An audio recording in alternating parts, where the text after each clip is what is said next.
Samajwadi party महिला आरक्षण के पक्ष में है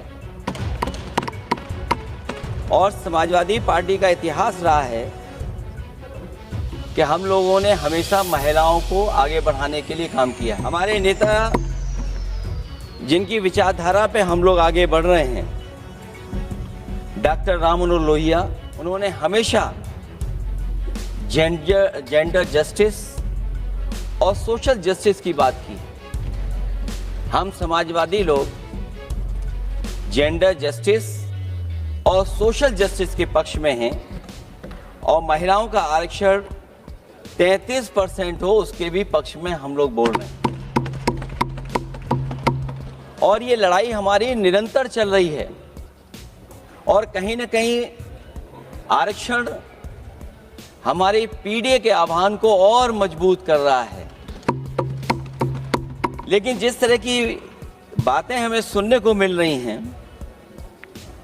अब भारतीय जनता पार्टी नारी को नारा बनाने की कोशिश कर रही है। भारतीय जनता पार्टी इस आरक्षण को लेकर के भाजपा अपना नारी का नारा बनाना चाहती है और बदलने की कोशिश कर रही है।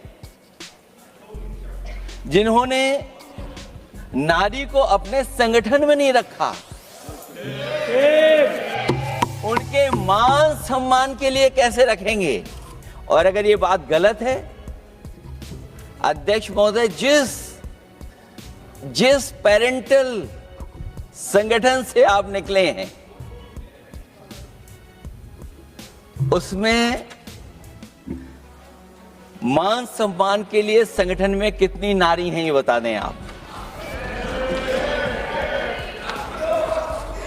और इनका, क्योंकि पिछले कई वर्षों से अध्यक्ष जी ये सरकार में है और मैं सुन रहा था माननीय मंत्री जी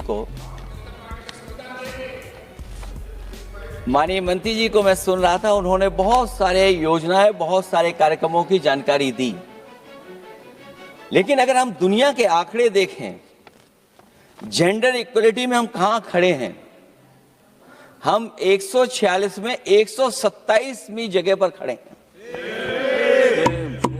और अगर हम इनके खुद के सरकारों को देखें अगर,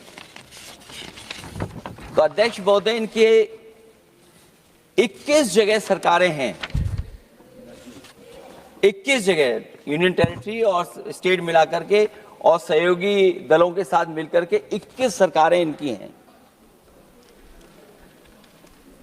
भारतीय जनता पार्टी ये बताए कि उनके 21 स्टेट में जहां सरकारें उनके सहयोगी साथियों के साथ चल रही हैं, कितने मुख्यमंत्री इनके बने हुए हैं? कितनी महिला मुख्यमंत्री बनी हुई इनकी?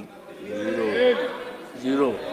और जो दिल्ली की बनी हुई हैं, हालांकि वो हाफ चीफ मिनिस्टर हैं और वो भी महिला होने के नाते केवल हाफ चीफ मिनिस्टर हैं। नहीं, अधिकार कहां है? एक चीफ मिनिस्टर के जो अधिकार होते हैं, एक स्टेट के जो अधिकार होते हैं, क्या आपके दिल्ली की मुख्यमंत्री के पास वो अधिकार है? और फिर जो अभी तक जो सबसे बड़ी पार्टी है, जो सबसे बड़ी पार्टी अपने आप को कहते हैं, पूरे देश में जितने भी इनके विधायक चुने गए हैं, आप बताओ आपकी संख्या क्या है? 10% से ऊपर नहीं जा पा रहे हैं आप? क्या 10% से ऊपर हैं आप? और फिर लोकसभा की गिनती में अगर हम देखें तो लोकसभा की गिनती में कितने संख्या में आप हैं? इसलिए अध्यक्ष महोदय, जहां हम ये कहते हैं कि हम महिला आरक्षण के पक्ष में हैं, वहीं कुछ सवाल हमारे भी आपके लिए हैं। मैं उससे पहले याद दिलाना चाहता हूं कि कई बार लोग ये कहते हैं कि समाजवादी पार्टी विरोध करती है। अगर हम अपनी बात कहना चाहें तो डॉक्टर राम मनोहर लोहिया, जिनकी विचारधारा पर हमारी समाजवादी पार्टी का आधार है, उनके द्वारा हमेशा महिलाओं को पुरुषों के बराबर की हिस्सेदारी हर क्षेत्र में देने की बात कही गई। और मैं उनको कोट करना चाहता हूं कि संस्कार का आरंभ महिला से होता है। यदि महिला जागृत है तो पूरा समाज जागृत हो जाता है। ये लोहिया ने हमारे जिस विचारधारा पे हम लोग चल रहे हैं वो हम आपको बताना चाहते हैं। जब तक महिलाएं राजनीति में नहीं आएंगी, सामाजिक क्रांति अधूरी रहेगी। लोहिया जी ने निरंतर महिलाओं की राजनीति में महत्वपूर्ण भूमिका पर बल दिया है और समाज में वास्तविक परिवर्तन उनके योगदान से ही आ पाएगा। इसलिए मैं याद दिलाना चाहता हूं अध्यक्ष महोदय, उत्तर प्रदेश में पंचायत में सबसे पहले आरक्षण महिलाओं के लिए लागू करने का काम समाजवादी पार्टी ने किया। तो जहां महिलाओं के पक्ष में है उनके आरक्षण के, वहीं हमारा सवाल यह भी है कि जल्दीबाजी क्यों है? आखिरकार महिला आरक्षण के नाम पर जल्दीबाजी क्यों है भाजपा के अंदर? सच तो यह है कि भाजपा जनगणना को टालना चाहती है और जनगणना को टालने का मतलब है कि जाति जनगणना को टालना चाहते हैं। और जाति जनगणना इसलिए टालना चाहते हैं क्योंकि वो आरक्षण का सवाल उठेगा। जो भाजपा उनके संगी साथी कभी भी देना नहीं चाहते हैं आरक्षण। भाजपा को यह भी अच्छी तरह याद है कि पीडीए में ए का मतलब आधी आबादी है, मतलब महिलाएं भी पूरी की पूरी उसमें गिनती में आती। एक बड़ा चुनावी सच ये भी है कि भाजपा की चुनावी घपलेबाजी अब पूरी तरह से भंडाफोड़ हो गई है। जो एसआईआर आप लेकर के आए थे अध्यक्ष महोदय, उत्तर प्रदेश में हम लोगों ने बड़े करीब से देखा एसआईआर। वो कहने को तो एसआईआर था, लेकिन सच्चाई में वो एनआरसी का रूप था। और एसआईआर के मामले में जिस तरीके से वोट काटने का काम शुरू हुआ, मैं बधाई देना चाहता हूं अपने पीडीए प्रहारी और संगठन के लोगों को जिन्होंने वोट बचा लिया। जब पहली गिनती में हम लोग बचाने में कामयाब हो गए तो अध्यक्ष महोदय भारतीय जनता पार्टी फॉर्म 7 को लेकर के आई और फॉर्म 7 उन्होंने ऐसे बांटना शुरू किया, उस घपले को भी हम लोगों ने पकड़ लिया। और जब उस घपले को पकड़ा तो पता लगा फॉर्म 7 बंद हो गया उत्तर प्रदेश में। फॉर्म 7 से कोई वोट काटा नहीं गया। अध्यक्ष महोदय, जो फॉर्म 7 काटने के लिए जिससे दस्तखत कराए थे भारतीय जनता पार्टी ने, उस व्यक्ति को दस्तखत करना भी नहीं आता है। अध्यक्ष महोदय, जो एसआईआर के बहाने फॉर्म 7 लेकर के आए थे, जो फॉर्म 7 दस्तखत करा करके वोट काटे जा रहे थे उत्तर प्रदेश में, जब पकड़ा गया हम लोगों को जानकारी मिली, हम लोगों ने उसको प्रेस के सामने लेकर के आए और चुनाव आयोग को शिकायत की। फॉर्म 7 से वोट कटना रुक गया, लेकिन अभी भी उस पर कोई कार्रवाई नहीं की जिसने उसके नकली दस्तखत कराए थे। अध्यक्ष महोदय, इससे तो लगता है कि पूरा का पूरी व्यवस्था जुड़ी हुई है भारतीय जनता पार्टी से। और धीरे धीरे जो भारतीय जनता पार्टी की सरकार चली है, हेरा फेरी हम लोग पकड़ लिए, भाजपा की कलई खुल गई और उसके समर्थक और वोटरों का आकार पड़ने लगा। जब तब भाजपा निराशा के इस दौर में उभरने के लिए बिल लेकर के आ रही है। ये भारतीय जनता पार्टी का जो वोट कम हो रहा है, असली लक्ष्य अध्यक्ष महोदय वोट है, सत्ता में रहना है। इसलिए आरक्षण को लेकर के आए हैं। भाजपा की यही राजनीतिक चाल रहती है। जब पुराने लोग ये समझ जाते हैं कि भाजपा किसी की सगी नहीं है, तो हर बार भाजपा कुछ नए लोगों को अपने लुभाने जुमलों में फंसाती है। इस बार भाजपा महिलाओं को लेकर ये पुरानी चाल चल रही है, लेकिन सफल नहीं होगी, क्योंकि सबसे ज्यादा दुखी तो महिलाएं ही हैं। भाजपा की कमीशन खोरी और चंदा वसूली की वजह से जो महंगाई बढ़ी है, उससे उनकी रसोई सूनी हो गई है। रही सही कसर सिलेंडर की बेतहाशा बढ़ती कीमतों ने पूरा कर दिया है। ये अध्यक्ष महोदय मैं इसलिए कह रहा था कि माननीय मंत्री सिलेंडर की याद दिला रहे थे। उन्होंने इज्जत घर को भी याद दिलाया, जिसको कभी प्रधानमंत्री जी ने कहा कि ये इज्जत घर होंगे। गांव गोद लिए गए, जाकर के सरकार देखे उन गांव को अनाथ अगर किसी ने छोड़ा है तो भारतीय जनता पार्टी ने छोड़ा है। हर महिला अपने बच्चों को पढ़ाना चाहती है, लेकिन भाजपा की शिक्षा विरोधी सोच तो सरकारी स्कूल तक बंद करवा दे रही है। महिलाओं का दर्द क्या होता है, ये मेरठ के दुकानदारों के परिवार की महिलाओं की आंखों में आए आंसू भी बयां कर रहे हैं, और नोएडा की मजदूर और मेड के गले बयान भी कर रहे हैं। क्योंकि जब हम बहस महिला आरक्षण पे कर रहे हैं तो हमें याद रखना चाहिए कि हमारे बिल्कुल बगल में 40,000 से ज्यादा लोग सड़कों पे मजदूर, महिलाएं सड़कों पर हैं, जहां से प्रभु श्री राम जो कभी हम लोगों ने स्क्रीन पे देखा था वो चुन करके आए थे। वहां पर महिलाएं धरने पर बैठी हैं, और अगर ये धरने पर इसलिए बैठी हैं क्योंकि उनको न्याय नहीं मिल रहा है, भारतीय जनता पार्टी की सरकार की वजह से उनके घर उजड़ रहे हैं, महिलाएं रो रो करके न्याय मांग रही हैं। तो मैं कहना चाहता हूं अध्यक्ष महोदय सरकार से कि अगर ये बिल इतना ही सही है तो इसे मेरठ नोएडा की पारिवारिक और कामगार महिलाओं के बीच बैठकर घोषित किया जाए कि उनके लिए इसमें क्या क्या होने जा रहा है। हम महिला आरक्षण के साथ हैं, पर उस भाजपाई चालबाजी के खिलाफ हैं जो एक साजिश के तहत की जा रही है। भाजपाई और उनके संगी साथी देश की सबसे बड़ी आबादी के वर्ग मतलब पिछड़े वर्ग की महिलाओं के बारे में चुप्पी साधे बैठे हैं। ये बात अध्यक्ष जी समझ में नहीं आ रहा है, क्योंकि जब हम लोग प्रधानमंत्री जी को सुनते थे तो वो ये कहते थे कि हम पिछड़े वर्ग से आते हैं, हम आप जैसे ही हैं, पिछड़े हैं। लेकिन जब आरक्षण की बात हो रही है तो पिछड़ों की संख्या इसमें कितनी है, हमें उम्मीद है कि सरकार इस पर जरूर बात अपनी रखेगी।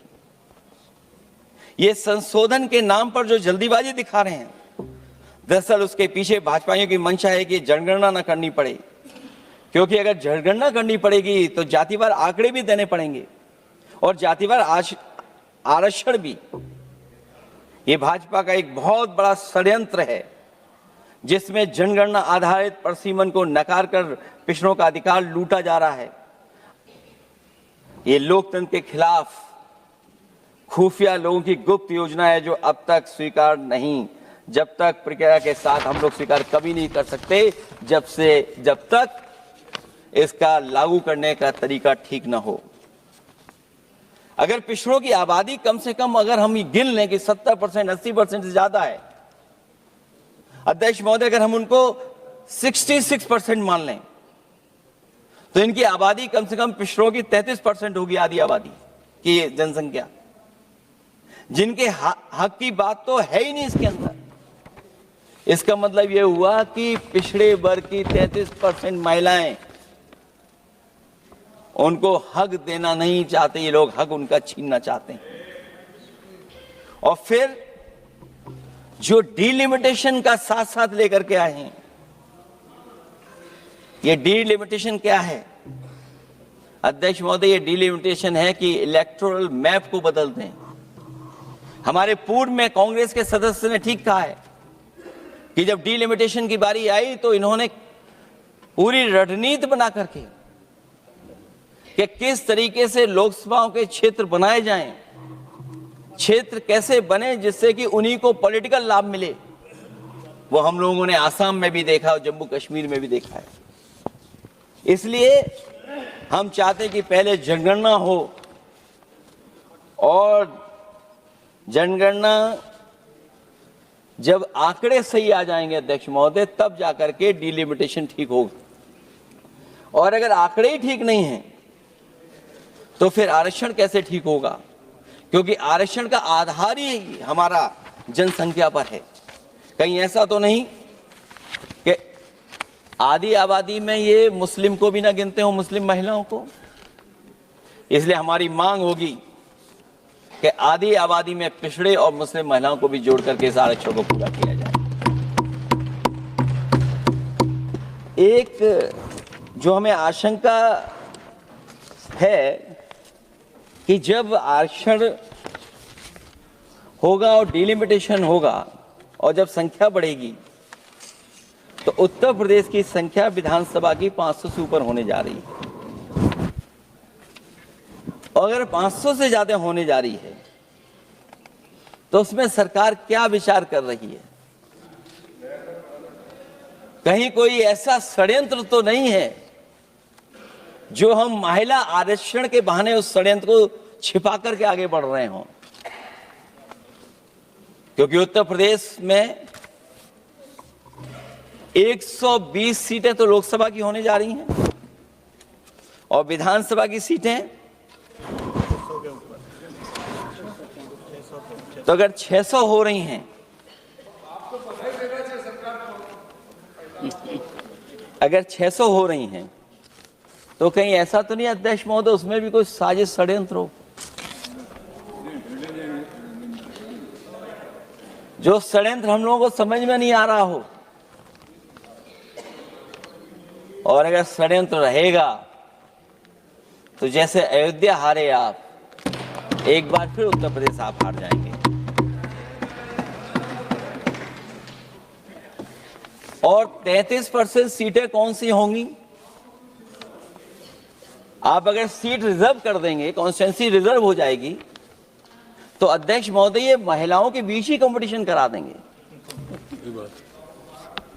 अगर कॉन्स्टिट्यूंसी रिजर्व होंगी तो अध्यक्ष महोदय महिलाओं के बीच ही कंपटीशन हो जाएगा। क्योंकि वो अध्यक्ष महोदय वो माननीय सदस्य कह रहे हैं कि वो तो होना चाहिए, वो सास बहू वाली तो हार गई हैं आपकी।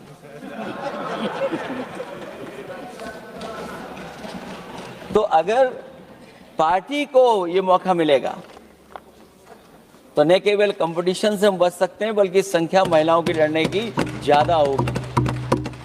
ये महिलाओं को ज्यादा नहीं लड़ने देना चाहते हैं चुनाव, इसलिए कॉन्स्टिट्यूंसीज को रिजर्व कर रहे हैं। अध्यक्ष महोदय, हमारा पक्ष है, हमारी मांग है कि ये जो लागू हो आरक्षण वो पार्टी को मौका मिले, पार्टी लड़ाए उनको, पार्टी संख्या तय करे। इसके साथ साथ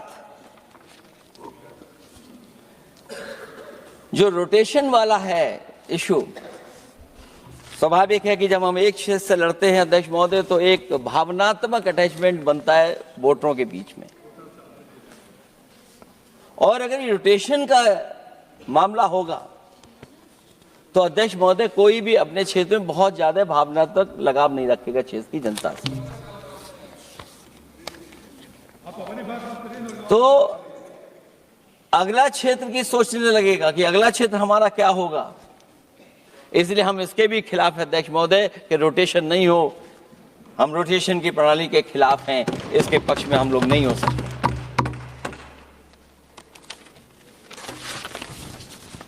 इसलिए अध्यक्ष महोदय हमारी मांग होगी कि पहले सेंसस कराए, जनगणना कराई जाए, और अगर ये जनगणना नहीं कर रहे हैं तो इसका मतलब धोखा दे रहे हैं। क्योंकि पुराने बिल में जो हम लोगों ने बात देखी और रखी थी उस समय वो यही था कि जनगणना करा करके महिला आरक्षण बिल आएगा।